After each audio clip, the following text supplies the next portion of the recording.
میں خواب دیکھتا ہوں، بڑا اژدہا، اس کے منہ کے اندر آگ میرا پیچھا کر رہا ہے۔ کہتے ہیں میں خواب دیکھ رہا ہوں، میں دوڑا، لیکن وہ اژدہا جب میں دوڑا تو میرے آگے آ کے کھڑا ہو گیا۔ میں مشرق کو دوڑا تو وہاں بھی آ گیا، مغرب کو دوڑا تو وہاں بھی آ گیا۔ جناب مالک بن دینار کہتے ہیں ایک بوڑھا شخص کمزور مجھے بچانے آیا، پر اس اژدہا نے پھونک ماری تو وہ بوڑھا آدمی دور جا گرا۔ کہتے میں چیختا تھا، چلاتا تھا، ایک پہاڑی پہ میں بھاگا گیا تو وہاں مجھے میری بیٹی ملی، مجھے فوت ہو گئی۔ وہ اس اژدہے کے آگے اس نے یوں ہاتھ کیا تو اژدہا پیچھے بھاگ گیا۔ میں نے بیٹی کو گود میں اٹھایا، میں نے کہا بیٹی یہ کون تھا؟ کہنے لگی ابا یہ تیرا برا عمل تھا، یہ تیرا برا عمل تھا، کہ تجھے کھا جاتا اگر میں نہ ہوتی۔ تو کہا یہ بوڑھا جو مجھے بچانے آیا یہ کون تھا؟ کہا یہ تیرا اچھا عمل تھا، پر کمزور بڑا تھا، تھوڑا تھا، یہ تیرے برے عمل کا مقابلہ کرنے کی ہمت نہیں رکھتا تھا۔ حضرت مالک بن دینار کہتے ہیں میری بیٹی نے خواب میں میری داڑھی پکڑ لی اور کہنے لگی ابا میں چاہتی ہوں تو صحیح ہو جا، ایسا نہ ہو کہ پھر تیرے پیچھے یہ اژدہا لگ جائے۔ حضرت مالک بن دینار کہتے ہیں جب میں سو کے اٹھا تو میری داڑھی آنسوؤں سے بھری ہوئی تھی، پھر اس کے بعد میں نے توبہ کی، اس طرح کی توبہ کی کہ پھر میں نے کوشش کی کہ دوبارہ میں اپنے رب کی نافرمانی نہ کروں۔ حضرت عبداللہ ابن عباس فرماتے تھے جو دنیا میں ہنس ہنس کے گناہ کرتے ہیں نا، ہنس ہنس کے جھوٹ ہنس ہنس کے بولتے ہیں، ہنس ہنس کے لوگوں کی غیبت کرتے ہیں، فرمایا یہ جو تمہیں ہنس ہنس کے گناہ کرتے نظر آتے ہیں ان کا رونا قیامت میں دیکھا نہیں جائے گا، ان کے آنسو قیامت میں دیکھے نہیں جائے۔ جو ہنس ہنس کے گناہ کرتے یہ روئیں گے، فَلْيَضْحَكُوا قَلِيلًا وَلْيَبْكُوا كَثِيرًا۔ رب فرماتا ہے زیادہ رویا کرو، کم ہنسا کرو۔ نبی پاک علیہ السلام روتے تو صحابہ کہتے حضور آپ اتنا کیوں روتے ہیں؟ تو محبوب فرماتے جو میں جانتا ہوں وہ تم نہیں جانتے۔ بھائیو قبروں میں اکیلے جانا ہے، کبھی غور کرنا، اکیلے کوئی بندہ ساتھ حساب دینے نہیں جائے گا۔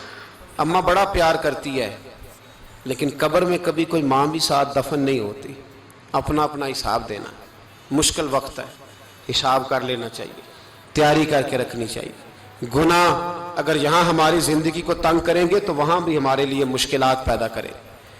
نبی کریم علیہ السلام نے فرمایا ہے کہ اللہ بڑا مہربان ہے، اللہ بڑا کریم ہے، اللہ بڑا ستار ہے، اور یاد رکھو جب کوئی اس کی ریٹ کو چیلنج کرے، جب کوئی اس کے قانون کو توڑے، جب کوئی اللہ کی اعلانیہ نافرمانی کرے، پھر رب کریم کی غیرت کو، اس کے عدل کو جوش آتا ہے، توبہ کرے سچی، مسجد کی حاضری دیں پابندی کے ساتھ۔ میری آپ سے ہمیشہ یہ گزارش رہتی ہے کہ مسجد کی حاضری پابندی سے دیں۔ میں اپیل کرتا ہوں داڑھی رکھ لیں، یہ میرے نبی کا طریقہ ہے صلی اللہ تعالی علیہ۔ واپس آ جائیں، ہماری بقا نہ ہمارے دین میں ہے، کوئی نہیں ہمیں رکھے گا، کوئی نہیں رکھے گا، کوئی نہیں۔ میرا ایک دوست رات بتا رہا تھا کہ سعودی عرب میں ایک شخص نے 30 سال محنت کی، تو جب وہ مرا ہے وہیں اس کے گھر میں فون کیا تو اس کے گھر والوں نے کہا جناب آپ کو مشکل ہوگی ڈیڈ باڈی بھیجنے میں، وہیں دفن کر دیں، ہاں اگر اس کا کوئی پیسہ ہے تو وہ ذرا اکاؤنٹ میں بھیج دیں، بچیوں کو ضرورت ہے۔ او بھائی تو اکیلا جائے گا، تیرے لیے مشکل ہو جائے۔ اپنے بھی ساتھ یقین کریں، بچے دعائیں کرانے آتے ہیں، کہتے ہیں حضرت جی دعا کریں اللہ اماں کی سختی معاف کر دے۔ اس کا مطلب کیا ہے کہ اماں اب جائے، اب ہمارا نمبر آئے۔ بچے تو انتظار کر رہے ہیں کہ ابا جائے اور گدی پہ ہمارا نمبر آئے۔ تیاری ہے، اکیلے جانا ہے، اکیلے، سخت سا مرحلہ ہے، اکیلے سارا کچھ فیس کرنا۔ آج توبہ کریں، وہاں کے کیڑے یہاں رہ کے ماریں، اپنے ساتھ ظلم نہ کریں۔ ہم اس قابل نہیں کہ وہاں جا کے مقابلہ کر سکیں، بچیں، اپنے آپ کو محفوظ کریں، بچائیں، حساب اپنا اپنا دینا ہے۔ کسی باپ نے اگر اپنے بچوں کو حرام کھلایا تو بچے تو نہیں کہہ رہے تھے نا کہ حرام لے کے آ، تو باپ نے حساب دینا، والد نے۔ لہذا مہربانی فرمائیں، اپنے اوپر رحم کھائیں، اپنے آپ کو سنواریں۔ آج جمعۃ الوداع ہے، توبہ کریں، اللہ کے نیک بندوں کی صحبت میں بیٹھا کریں، اچھی باتیں سنا کریں تاکہ دل نرم رہے۔ ان جگہوں سے بچیں جو گناہ کی طرف لے کے جاتی، ظلم سے، زیادتی سے، جبر سے بچیں۔ اپنے آپ کو اپنے رب کریم کی بارگاہ میں جھکا دیں۔ ہمارا کہیں اور گزارا نہیں، کوئی نہیں ہمیں پوچھے گا۔ اقبال رو پڑے آخری عمر میں، رو پڑے اور اللہ کی بارگاہ میں عرض کرنے لگے نہ جہاں میں کہیں بھی امان ملی، جو امان ملی تو کہاں ملی، میرے جرم خانہ خراب تیرے عفو بندہ نواز میں، پناہ صرف اللہ رسول کی بارگاہ میں، باقی کوئی پناہ دینے کو تیار نہیں ہے۔ دعا کرتا ہوں اللہ کی بارگاہ میں اللہ ہمیں سچی توبہ کی توفیق عطا فرمائے۔ آخر دعوانا ان الحمدللہ۔